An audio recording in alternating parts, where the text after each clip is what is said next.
This talk will be on Buddhist ideas, how to model consciousness. And I'm a physicist and neuroscientist by training. And a few years ago, I discovered Buddhism, and I'm a practicing Buddhist. So just as a disclaimer, so my view will be necessarily biased, because when I read about consciousness, I am more familiar with the Buddhist way of looking at it, the sutras, the philosophy. So just as a disclaimer.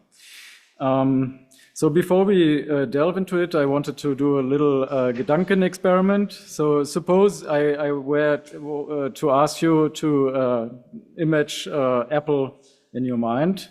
So the question is, where does it appear? And where is it projected on? Is this in your brain? Is this in your mind? Is this localized somewhere? And I mean, this is the question which interests us all and which brought us here. So now, suppose I ask you to exchange this object by elephant or so. So who initiated the change? Was it me telling you? Was it you? And can you make this elephant large or small like an ant? So in mind, all of these things are possible to some degree. How does this work? And the Buddhists, I would say, they figured it out. So my talk has two parts. In the first part, I will briefly give an overview of various ways of, you could call it models of consciousness, which were developed across the centuries in Buddhism. And then in the second talk, I will talk about more the Zen approach and the just mind approach, the Ekayana. So this will be actually the more important part, the second. So one has to state clearly that it was never really the intent of Buddhism to establish a model for consciousness. It's more a spin-off, because what drove this enterprise was to get to the root of suffering. And along this process, a theory of mind was generated. So the objective is a little bit different compared to, we want to figure out what consciousness is, how it works, but it's a bit uncoupled from this suffering and soteriological aspect. And before I start, I wanted to present this quote or this first section of the Dhammapada. So I'm not sure whether there's anybody here who has never done or looked into Buddhism. So if you want to learn about it, the Dhammapada, denoted here, is a very good place to start. It's a very short book, beautifully written, as a very concise summary of the early Buddhist teachings. And it starts like this. All things are preceded by the mind, surpassed by the mind, created by the mind. If one speaks or acts with a corrupted mind, then suffering follows, as a track follows a wheel. All things are preceded by the mind, surpassed by the mind, created by the mind. If one speaks or acts with a pure mind, then happiness follows, as a shadow that never leaves. So what I find interesting here, first, it talks about mind as creating everything, mind as preceding everything, and then it also points to a causal principle active here. So the intention matters and kind of informs the outcome. And I think this is an interesting aspect to also maybe consider in the models of consciousness we develop. So very early Buddhism had looked at mind. So in the following, I will present several projections about mind. How to formalize them. So this is a very early model, has 5 elements, and it was more interested in what constitutes a personal experience. So they assembled into 5 parts: form, like the body, the feeling, which can be pleasant, unpleasant, or neutral, then perception, out of perception, then volition, which is karmically active. We will discuss a little bit what this means. And consciousness, as the fifth aggregate, kind of is aware of all these four first aggregates. And these aggregates are known or considered to be in flux, constantly changing, but nevertheless, they constitute a self. So the self kind of pops out of this fluctuating aggregates. And how does this work? I won't go there, but the next model came later, was in the Abhidharma, and it zoomed more into these individual mental states. So through a meditation, through contemplation, introspection, when the concentration is high enough, you can kind of freeze the individual mind moments, and then you can figure out a more microscopic model. And this model goes like this. So in order for mind moments to arise, there must be contact of three things, like a mental object, or a sense base. And in Buddhism, we have not just five senses, but six senses. So we have eye, ear, nose, tongue, body, and mind as a thinking organ. We have then accordingly six sense objects: sight, sound, smell, taste, touch, and thought. And then also associated with these six senses, consciousnesses. Eye consciousness and so on until mind consciousness. So here already we see there's not just one conscious concept of consciousness in Buddhism, it changes. And it's important to appreciate this. Then when these come together, there will be an imprint and there will be an experience. If they don't come together, if only two of them are present, no experience. And actually then the Abhidharma beautifully worked it out that it's in a very rapid succession, almost like a Markov model. Like you have one mind moment which can be filled with certain content, then will lead to the next, in a very interestingly actually predictable way. So it's not quite a Markov process because it's more, there's no randomness in it. And why is there no randomness? Because it all follows a principle which is at the heart of Buddhism, which is called pratītyasamutpāda. It means that dependent arising. So it's kind of, in one word, it means conditionality. So these processes, in these mind processes are conditioned, like in the Markov, in a sense. But it's a very interesting way because it has a causal principle in it, but it's more correlational, more entangled, more coincidental. And we will look at it in the next slides. So, and one way to render this principle, so the simplest way to render is from this, that arises.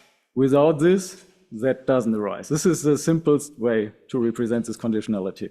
A more detailed way is to analyze it in the following way, which also addresses the phenomena of suffering. Where does suffering come about? So it all starts with ignorance. Out of ignorance, and ignorance here means not understanding how mind works, not understanding who you are and how, in a sense, the world of phenomena works. Out of this comes volitional formations, like a certain form of agency, of wanting to do something about it, to alleviate ignorance. Out of this comes, interestingly, consciousness. And here, again, we have another take on consciousness. Here, it's rebirth link in consciousness. So the next links would be like, think of an embryo which grows, which forms the mind-body complex, like a developing nervous system, the developing limbs, and so, and the sense faculties, the six senses, all of this. And consciousness is an integral part of it, right from the beginning. This is the Buddhist view. Then again, contact, which we discussed before, of the three elements. Out of this comes feeling, sensation. If it's a good feeling, you want more. There's craving, and then you attach to it, it's even more.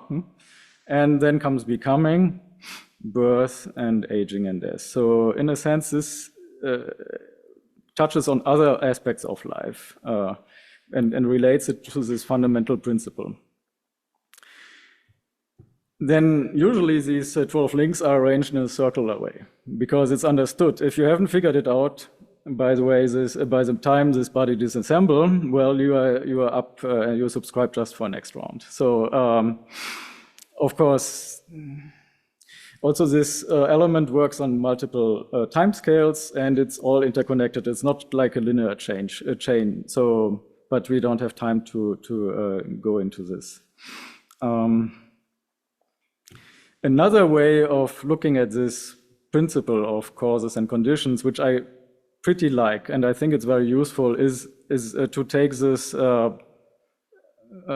image out of organic growth and to look at conditionality, to segregate it in one part could be cause and effect, but one part could be literally conditions. So think of a seed which is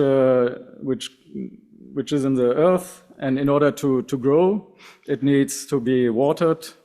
Otherwise, even if there's a seed, it will not grow. So, and interestingly, in Buddhism, is these seeds can be psychologically active seeds, like anger, or wisdom, or hate. And even if there's the seed of anger in you, if there's not the conditions there, then maybe this anger will not manifest.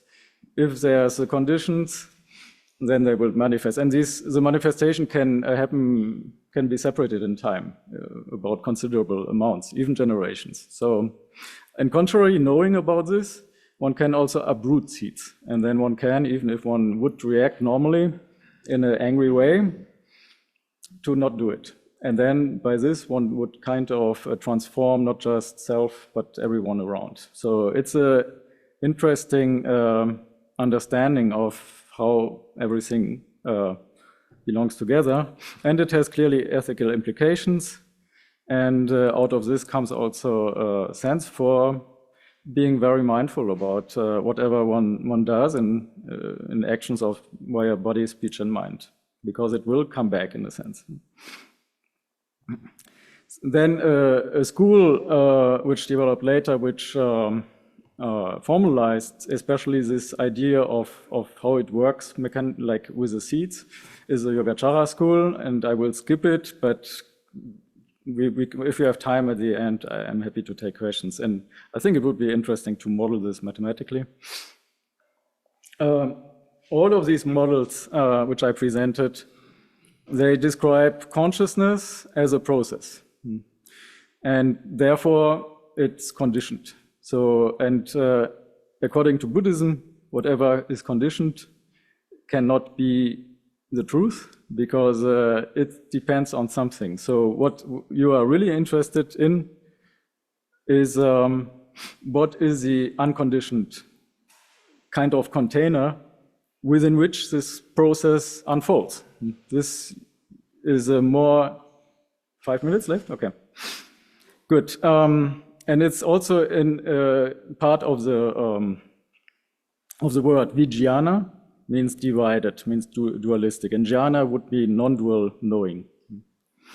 And while it's not possible to describe the unconditioned, it's possible to awaken to the unconditioned. And now I will explain what the unconditioned is and how to maybe get you there. So in Mahayana Buddhism, the unconditioned is also called true mind or suchness, to distinguish it from the conditioned process of consciousness, which would be the thinking mind. And it has two aspects, a knowing aspect and a phenomenal aspect. Awareness is the knowing aspect of mind. It is non-conceptual, inconceivable. You can kind of relate it to Rigpa. And mind's awareness, it has a function, is to illuminate all phenomena that manifest within mind. And these two aspects are, you cannot separate one out. So they always come together. This relates to the two truths doctrine in the Madhyamika school. So, and now I will try to, just what I said, to draw it. So think of this true mind or the thusness of mind as a non-dual sphere, like a quantum object, something like this. It's infinite, it's inconceivable, so let it expand. And now, kind of artificial separation into a knowing aspect, awareness, rigpa, and the phenomenal aspect, the manifestations, where all the stuff that moves appears. It illuminates, that's its function, and all the content in our experience is part of this phenomenon, needs to be mapped on the phenomenal side. Thoughts, feelings, perceptions, objects of consciousness, and therefore, in a sense, consciousness itself. So now let's go back to the Gedanken experiment at the beginning. So the apple would belong to the phenomenal side. The thought of the apple would belong to the phenomenal side. So now the big question is, the thinker, where would you map them? Any ideas? Left or right? No. Yeah. And this is in a sense, so even the thought, the thinker needs to be, like according to Mahayana understanding, belongs to, and this is the idea of not self.